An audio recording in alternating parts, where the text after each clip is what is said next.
Imagine this, a new way to think about workplace culture.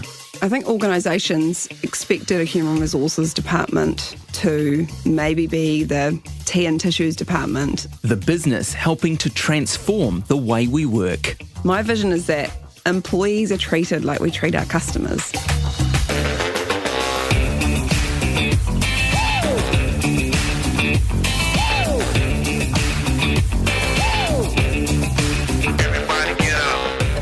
Hey there and welcome to Imagine This, the podcast where we talk to fascinating, inspiring and, tenacious people who are doing great things in business right here in Wellington. My guest today is someone I've wanted to talk to for a long time. Her name is Samantha Gadd and she's the founder of Humankind. Hey, Samantha. Hey, how are you? I'm very well. Thanks for being here. Thank you. So let me give you two words and I'd love to hear your straight off the bat reaction to those words. And the words are human resources.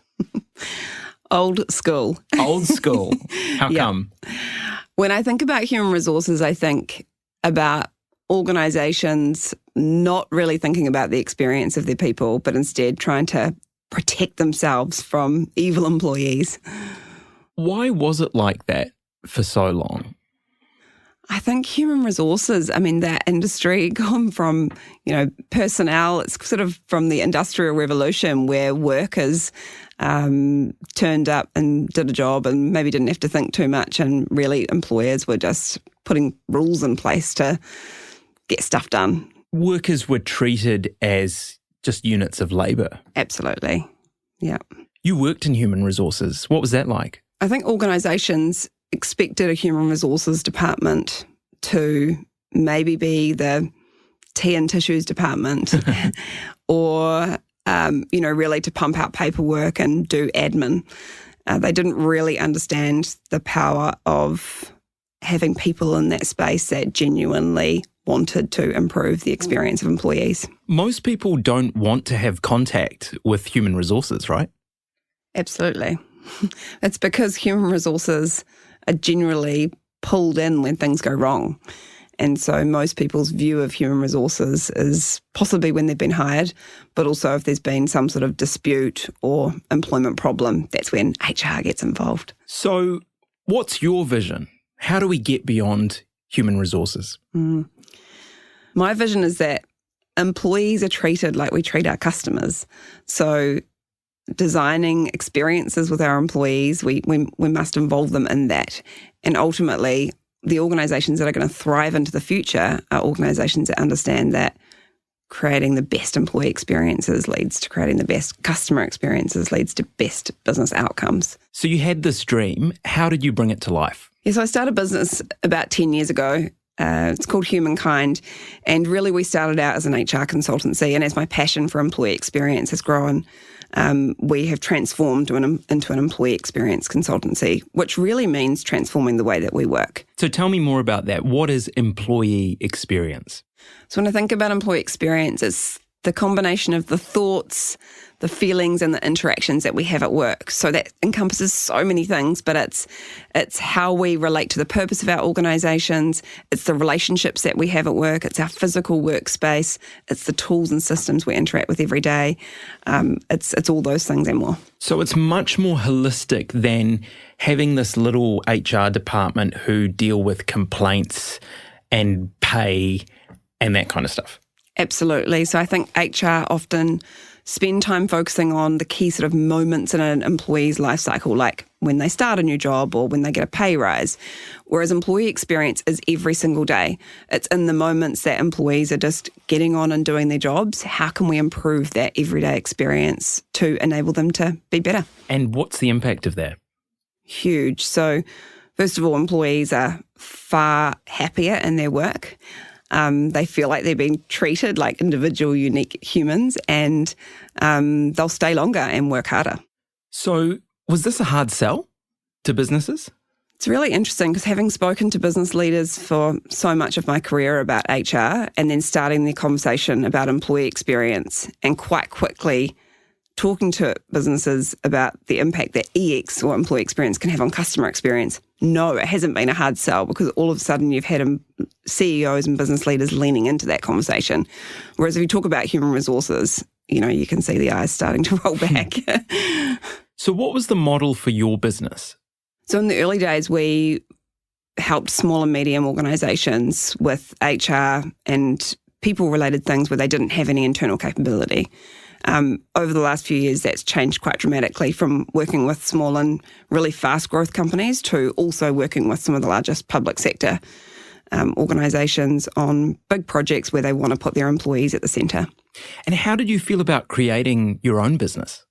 Yeah, it's quite funny. It's been quite a natural thing for me, having been surrounded by business people my entire life, really. So I never set out to grow a big business, but certainly creating a business wasn't something that was overly foreign. You rebranded a few years ago. Mm-hmm. Tell me about that process.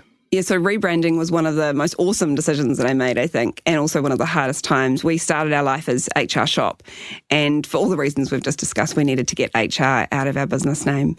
But I can tell you that rebranding was not just changing our name. It would ultimately change everything about the business. And I think one of the hardest things about that was that ultimately most of my team decided that it wasn't for them. The future wasn't going to be for them. Wow. It was very hard, a very lonely time in the business. I really felt like I was making decisions that instinctively I knew were the right ones, but I didn't feel like I had a heck of a lot of support because the new business model just wasn't what the old business model looked like. So why didn't they want to be part of that journey? I think for some that had been with me for the HR Shop part of the journey, they decided their time was up. I mean, being in a high growth business is not easy, and the demands were really high on everyone, and some people just felt like that was their time to move on. A lot of things were changing in the business around the types of roles we needed. The size of the team grew. Yeah, and ultimately people just decided it was time for them to do something different. And how did that feel for you? Oh, honestly, so hard. It was personally really difficult because it felt like we were all a group of friends, but ultimately when you're the business owner and decisions that you make aren't always popular, I felt really quite alone. And I remember one day, it was my birthday, and I was in the middle of making some changes at Humankind, and I remember just standing in my lounge crying, not even wanting to go out for breakfast for my birthday, because I found the whole thing really, really tricky. So why did you persist during that time? Because a lot of people might choose the relationships over the growth of their business. I wanted to keep both, if I'm honest. Like, I definitely didn't choose the growth of my business over the relationships, but I just instinctively knew what I was doing was the right thing for the future of the company. And looking back, I still really believe it was. And I'm a real people pleaser, and you can't please everyone around you on an ongoing basis, but not pleasing people felt really horrible for a period of time. Is that part of it? Is that part of the process of creating something, realising that there will be some people that for whatever reason can't keep walking down that path with you? Maybe they don't believe in what you're doing, or maybe it's just not the right fit for them, and that's okay. Absolutely, and that's what I've learned. And when it first started happening, I really took it all so personally. But what I realised is it really wasn't about me. So I think when you learn that, it definitely helps you for future tough decisions. What's it been like financially, running your own business? I mean, it's been a real challenge, and for many years, for a long time actually, we didn't take any money out of the company, and I'm not overly driven by money. So, running a business and continuing to grow and not making a lot of profit felt fine because I didn't realise that you're supposed to make lots of profit in a business. But finally, over the last few years, when I've built my leadership team and started really playing to my strengths, which I'm going to be honest is not running the operations of the company, and now the business is really profitable, what I've realised is far out. We went without a lot for a long time, and also you need profit to fund growth. So to sustainably grow and pay your team really well and do all the things that you want to do to invest in your team's experience and your client's experience, you absolutely need to be profitable. And this is the hard thing for many creative people is they don't see themselves as an operations manager. They're not good with spreadsheets and books. Yeah. They're trying to focus on the product, right? And the experience they're giving their customers. What could you have done differently when you look back at those early years of the business? Yeah, I think in some ways I learned that I had to do everything. I thought I had to do everything, and I learned how to read a spreadsheet and use Xero and all those tools. And honestly, I think in the startup phase, you kind of do need to learn those things. But probably what I could have learned was to hand things off faster. And I also really now deeply believe that when you play to your strengths, you're far happier. And ultimately, the business does better if you get people that are strong in those other things to do them. Yeah, and I guess the amount of investment that you've got to put into upskilling yourself sometimes outweighs the benefits that you're going to get from learning those skills, right? Absolutely. If you're not a numbers person, get a numbers person to do the numbers. Totally, yeah. And also just realise what drives you. I think it got to a point probably maybe 3 or so years ago where I really wasn't very happy. And the business had grown, it was continuing to grow. We weren't making any money, but, top line looked good. Externally, it looked good. And I remember a business coach actually saying to me, what does a great day at work look like? And I said, actually, it's when I'm in Auckland and I'm in the market and I'm just talking to customers all day. And they were like, why don't you do that? What would be the impact if you did that every day? And I said, actually, probably it would be quite significant. And they were like, just do it. And so that's when we really had a really tough conversation at our leadership group and said, these are the things that I'm really good at, and I'm pretty much going to hand off everything else. And while it was super hard at the time, have not looked back, because handing off all those other more operational things of the business have meant that we've had a complete turnaround in performance and our growth's accelerated. Why do we struggle to delegate, especially leaders or people who have created the business? Why is it so hard to give some of those things to other people? I think a couple of things. The first thing that comes to mind is probably we feel like we should be doing those things as a CEO or as a founder. We should be able to run the operations. We should be the CEO that's across those things. So maybe it's a bit of ego. And the second thing, maybe it's a trust thing as well. You need to have really good people in your team that you can trust to take over some of those, tricky things of the business, like running the finances and operations is hard. What would you say to someone who doesn't even have a team, who's just starting out and saying, oh, this all sounds great, I'd love to delegate things. I've got no one to delegate to. What can they do? Yeah, I think surround yourself by awesome partners and outsource little pieces of it is a really good place to start, because you don't need to have a full-time permanent person doing those parts of your business, but you certainly can get help. Yeah, and that's the amazing thing now, is that with the internet and with the outsourcing tools that are available, you don't need even someone in your own city, right, to help you with those things, whether it be marketing or social media or all those things that can suck up your time. Yep, absolutely.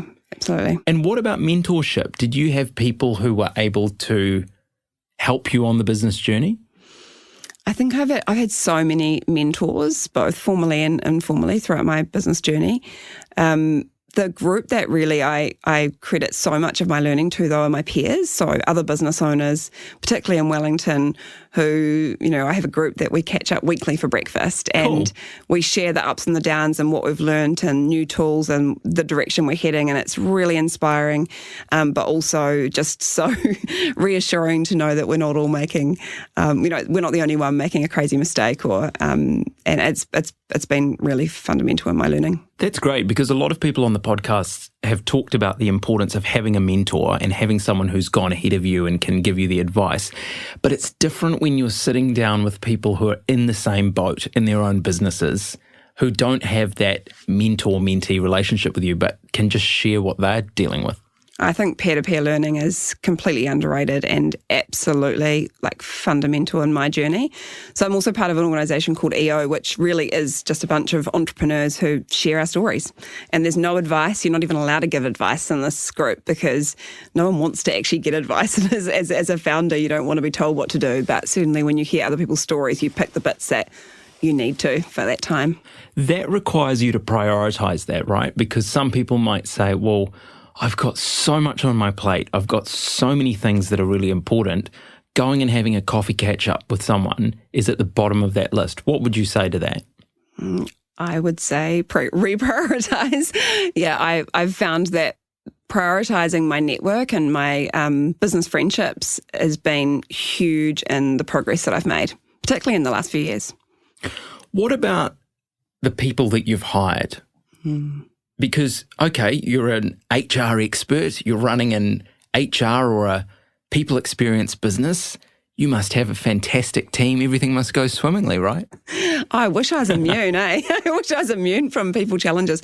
Look, honestly, that's the truth of it is right now I have an unbelievable team who are just absolute rock stars. But look, I have not always got it right. And I look back and I've made a few real doozies in terms of decisions that have really cost me in the business quite greatly. In terms of hiring people? In terms of hiring the wrong people. And I see a trend now with sort of the benefit of hindsight. It was when I really was kind of looking for the silver bullet or looking for someone externally to come in and solve my problems when actually ultimately I should have known that the answers were within myself. So it's kind of trusting myself. I think I've looked for knights in shining armour, if you know what I mean, to come in and solve the problems when that wasn't really what was going to happen. So given what you've learned in that space, what is your advice to someone who's at the point where they are wanting to bring other people into their business, which is a really difficult thing for someone who's not used to managing other people, not used to having other people up in their space? Other than the specifics, what are you looking for when you start to bring people into your business? Yeah, I can think of two things here. So one is really deeply understanding your strengths and therefore the spaces where you're weak. So to people getting people to compliment you. And the other thing is I really love the Patrick Lencioni model of hungry, humble, smart. So if you hire people that are really hungry, so they're going to work hard, they're super humble, don't need to explain that, but there's no room for ego, particularly in small businesses. And smart, we're not talking about intellectually smart, but people smart, so people that can work with other people. That's just an unbelievable combo. So that's what I would say. And what are some of the warning signs? What are the red flags to look out for? People that talk a lot about me. So when they tell stories about their background, they talk a lot about I, and don't really relate to the team around them, I think is a big warning sign. I think, showing that lack of humility, I think is a real warning sign as well. So I really pride ourselves at Humankind for hiring people without egos, you know. And what about the wider business culture in New Zealand? How well do you think we relate to each other in the context of business? I think not bad. I think that there's... That's a really Kiwi answer, by the way. Oh, not bad. Okay. I'll give you some truth then. I think Kiwis are very passive-aggressive. So Kiwis do not... we're not direct. We don't like conflict. We don't like conflict. And so that is a real problem in the workplace. Leaders don't have tough conversations. Peers don't have tough conversations with each other. And then things fester. And then all of a sudden, and we see this a lot at Humankind, we get people calling us saying, someone's got to go or there's a performance problem. And the first question you always ask, and it's often even, people in my network that reach out to me with these challenges, have you spoken to them? Have you had an open conversation about what's going on? And most of the time the answer is no. Really? Absolutely. And so many times a early conversation about something that was niggling or something that people saw or witnessed or heard, have that conversation straight away, and then that can actually solve so many problems down the line. So I think in terms of wider business culture, our very passive nature does not help us in New Zealand. So what can we do about that? Get brave, have those courageous conversations early. And if we need to practice on our peers. I think you've just got to, I know it's corny, but lean in and have those conversations.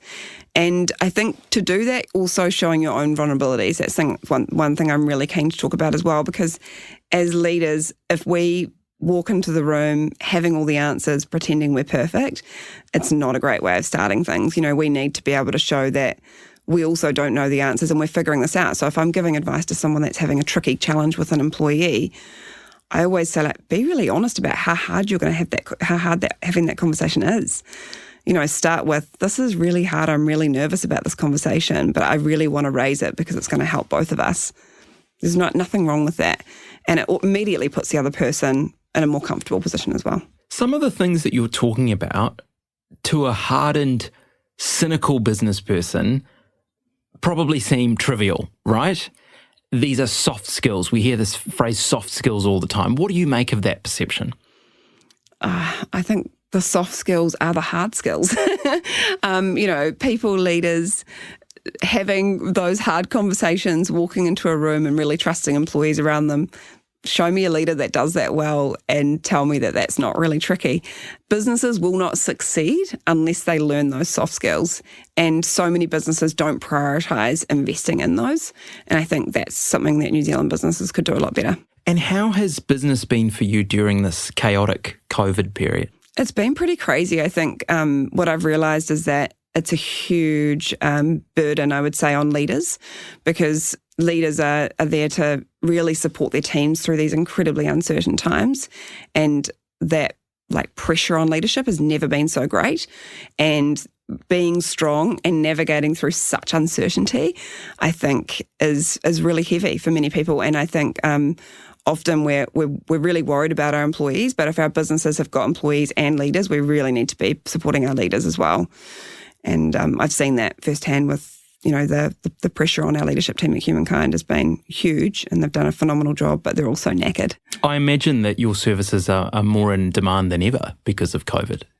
I mean, yes, they are. And it's been, for so long, I've been sort of banging on this drum about employee experience. And finally, so many organisations have really understood that without great employee experience, leading remotely and doing all the things that organisations are now really challenged with is really hard.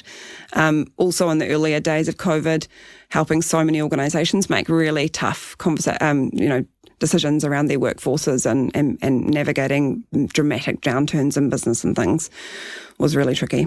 It feels like we're experiencing this huge upheaval in how we work, who we work with, all of that stuff. What does that feel like to you, given that you're sort of at the centre of that change?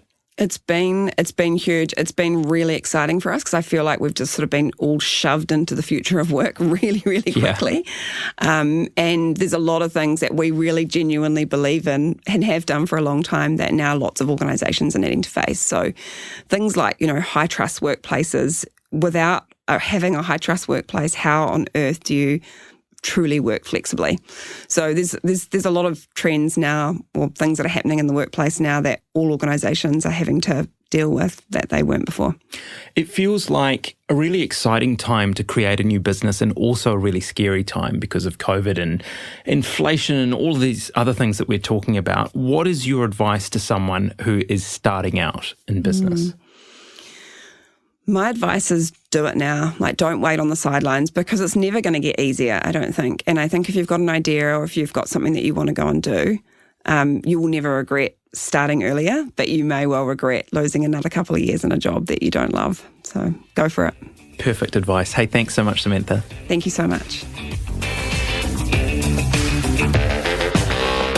Imagine This is brought to you by Wellington NZ. Check out more episodes right here or wherever good podcasts are found. See you next time.